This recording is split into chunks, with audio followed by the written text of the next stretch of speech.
Childhood trauma stories. If you don't have one, consider yourself lucky. Most people have at least one story about a character from when they were young that could be considered as possibly traumatic. We all recognize the usual stories like Coraline's other mother, Co the face stealer, when Uncle Dan got a bit too open-minded with the beer at the Christmas family gathering. No? Nobody else?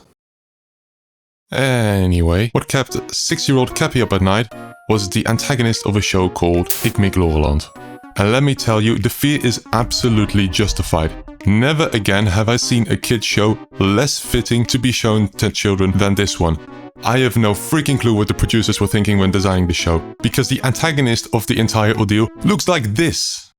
The bloke looks inbred, his respiratory system most likely uses methane instead of oxygen, and his DNA is 99% breadcrumbs. This monstrosity is called Carbonkel. That name doesn't make him sound any less like a predator.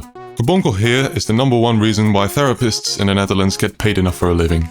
I myself got so scared of this freak that one day I straight up refused to be in the same room as it. My brain yelled, no, you're not going in there, and my feet were glued to the ground at the entrance. And if that all wasn't bad enough already, this is not even the scariest version of said creature, because every now and then he has the urge to violate every 6-year-old's retina and turn into a one-eyed terrorfish who looks like his main goal is to blow up and act like he don't know nobody. My main goal is to blow up. You really couldn't have left it at a Herbert-looking puppet. You had to make sure we got the full trauma package. What's even more cruel is that this is an educational program that was supposed to support school children with learning the basics of my first language, Dutch.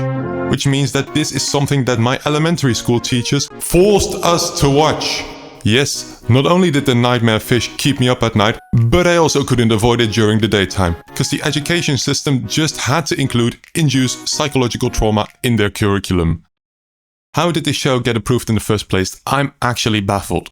If you're wondering what the rest of the show was outside of this trauma, the best description I can give you is the visualization of an acid trip-laced fever dream.